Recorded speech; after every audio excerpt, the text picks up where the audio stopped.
Hello guys.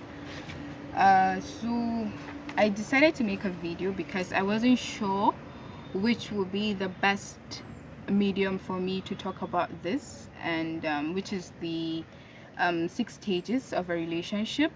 I feel like this is a very important information that we ought to know, that will help us in navigating relationships. This video is particularly focused on the first stages of a relationship, because I feel that's like one of the most important stage in all of the stages. And like I hear a lot of people saying the dating phase is not really that important when it comes to people getting married, because there are people that navigate the dating phase, like people that have like within a month, like this is just like this is just metaphorical, but people say things like I know of people that have just known each other for like 1 month, they got married and the marriage lasted. And there are people that that knew each other before getting married for like 6 years or something like that, but then they got married and they got divorced immediately after marriage. So you hear statements like that, and I feel like all these comes from us not really knowing what to look for in the dating phase or something like that. But that's a personal opinion, and that's why I feel like knowing these stages in a relationship, these stages of relationship, is very important, so we'll be able to know what is going on. So many times there are stages that we get to and we feel like, no, this is not normal, and like we just feel like we want to let go of the relationship when we really shouldn't. And then there are stages that we get to where we're really supposed to let go of it, but we still hold on. But for the sake of this video, the most important stage for me in a relationship, like I've said earlier, is the dating phase. I should acknowledge the channel that has helped me become aware of this information, and that's the Personal Development School, and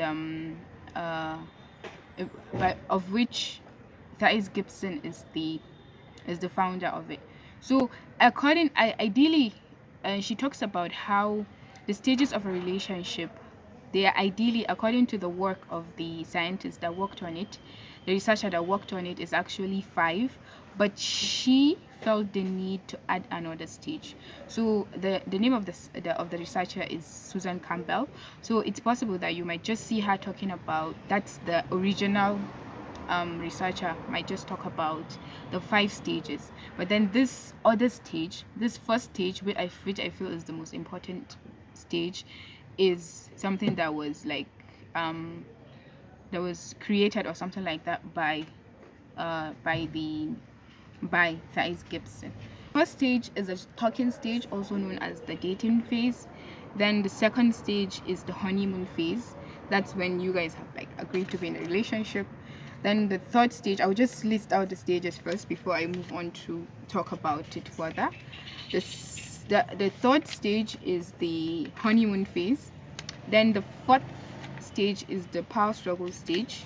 The fifth stage, yeah, I think yeah, the dating phase, the honeymoon phase, the power struggle. Then the fourth stage is the stability phase. Then the fifth stage is the commitment phase, and then the sixth stage is the bliss stage. So I think for every relationship, okay, we all have different goals in life, but I think for every relationship the goal is to get to the last phase, the last stage, which is the bliss stage. I think so. Talk about the first stage, which is the talking stage. I think personally for me, in the talking stage, the dating phase, that's when you're what we actually call dating. Like the terminology is a bit different, because usually when we say dating, that it means you guys have agreed to be in a relationship. But in this context, when we say dating phase, we're actually talking about about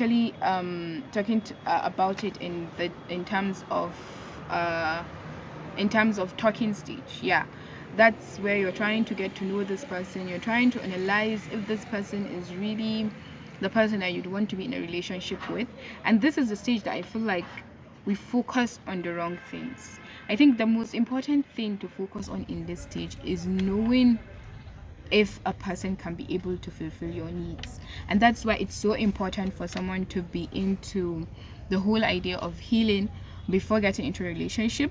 Because, but even if you're already in a relationship, it's still okay, you can still get to know about your needs, because sometimes you won't even know that this is the problem.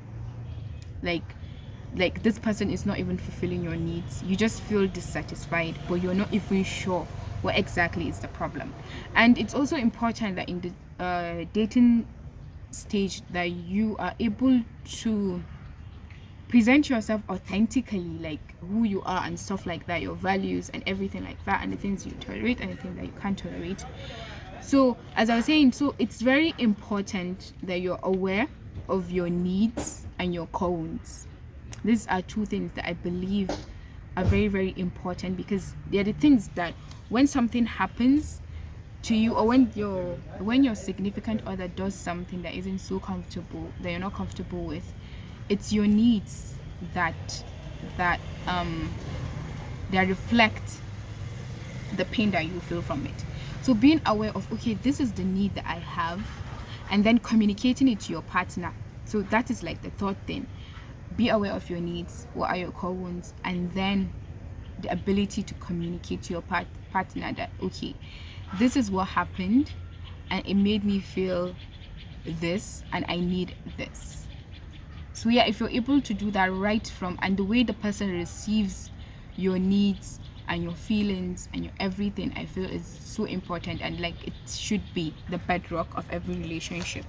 You talk about your needs and the way the person reacts. If the person receives you well, then you know, okay, this is a person that can actually fulfill my needs.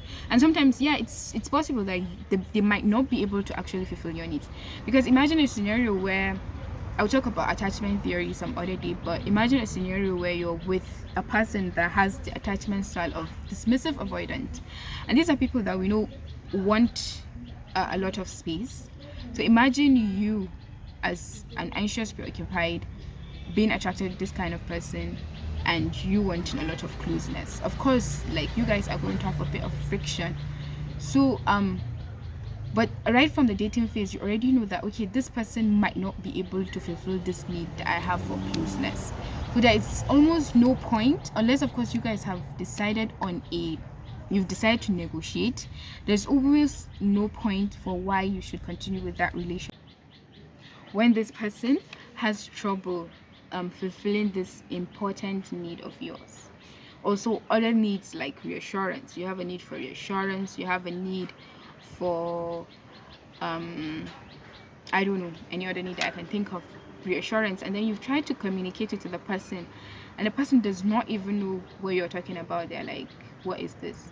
Or you have a need for validation, but each time you talk to the person, tell them your feelings, your needs, or something like that, they're not able to handle it well. It's these things the problem is that these things are not going to magically disappear when you guys get into a relationship. So once you see these type of things, these are the things that I feel we should be able to be looking out for. How do they receive my needs? How do they receive my core wounds? How do they receive my boundaries? These are the like important things that I feel in the important in the dating phase. So yeah.